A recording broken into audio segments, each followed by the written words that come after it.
Buat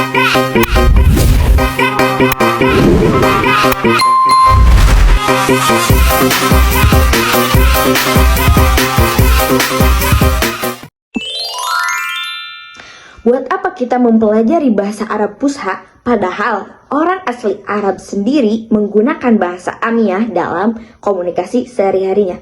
Mari kita bahas. Seperti yang kita tahu bahwa bahasa Arab dibagi menjadi dua. Ada bahasa Fusha dan bahasa Amiyah.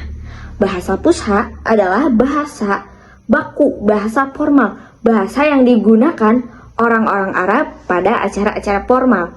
Bahasa Fusha ini juga terdapat dalam Al-Quran, hadis, kitab tafsir, dan kajian klasik lainnya.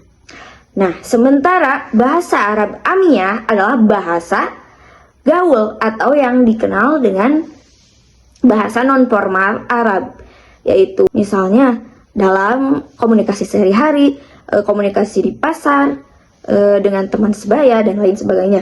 Nah, jadi yang akan kita bahas, mengapa kita harus belajar bahasa Arab Fusha? Sebelum kita bahas lebih lanjut, mari kita dengarkan penjelasan dari pendapat narasumber, yaitu Bapak Dr. Aeb Saifur Rahman, MAG.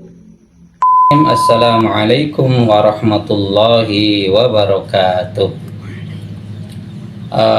Bahasa Arab, khususnya bahasa Arab Fusha, dalam konteks sekarang ini mengalami tantangan.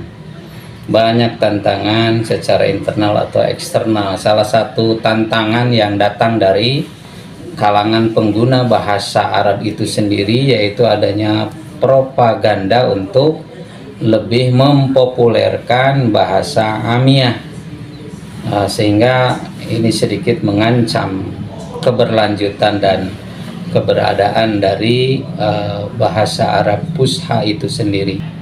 Bahasa Fusha itu bisa menjadi bahasa pemersatu di dunia, atau istilahnya sebagai lingua franca ya. Fusha itu menjadi jembatan untuk menelusuri warisan.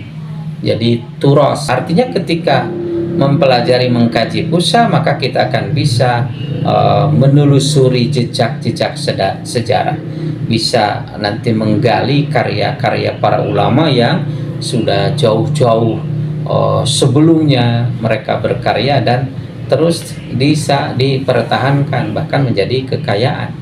Itulah warisan berharga, dan warisan ini dipeliharanya dengan Fusha. Nah, oleh karena itu, maka dengan demikian, dari beberapa fakta ini, baik dari segi internal sistem kebahasaan maupun dari wadhaifnya, maka jelas bahwa kajian terhadap bahasa Arab Fusha itu betul-betul harus dipertahankan dan harus tetap digaungkan. Jangan sampai justru tergilas oleh propaganda untuk menggunakan bahasa Amiyah, misalnya dengan alasan bahasa Fusha ribet gitu. Bahasa Fusha itu katakanlah ya membuat capek, tidak mudah. Ya tentu kan ini menjadi tantangan tersendiri, sebab kalau nanti lama-kelamaan misalnya yang muncul adalah Amiyah, nanti lama-kelamaan Fusha hilang, wah itu kan menjadi kerugian besar, bahkan nanti bisa mengancam keberadaan bahasa Arab itu sendiri, atau bahkan bisa mengancam yakni bagaimana keberlangsungan ini kajian-kajian terhadap sumber-sumber keislaman.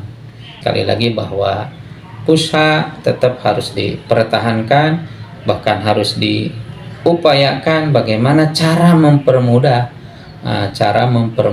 pembelajaran terhadap bahasa Fusha, penguasaan terhadap bahasa Fusha, supaya ini tetap bisa dipertahankan, bukan menjadi kalah gitu. Saya kira demikian. Wassalamualaikum warahmatullahi wabarakatuh. Nah, dapat disimpulkan dari penjelasan tadi bahwa di era modern ini penggunaan bahasa Amiyah lebih dominan dibanding dengan bahasa Arab Fusha, karena bahasa Amiyah ini sudah melekat dalam kehidupan sehari-hari bangsa Arab itu sendiri. Amiyah dianggap lebih praktis karena tidak menggunakan kaidah kebahasaan nahwu sorof seperti yang ada dalam bahasa Arab Fusha. Misalnya jika orang Arab itu sendiri sedang berinteraksi di pasar, mereka tidak menggunakan bahasa Fusha tetapi menggunakan bahasa Amiyah karena dianggap terlalu formal dan baku. Esensi dalam mempelajari bahasa Arab Fusha itu sangat penting karena jika kita tidak mempelajari bahasa Arab Fusha, kita tidak akan tahu makna penting yang terkandung dalam Al-Quran, hadis, kitab-kitab klasik, dan lain sebagainya.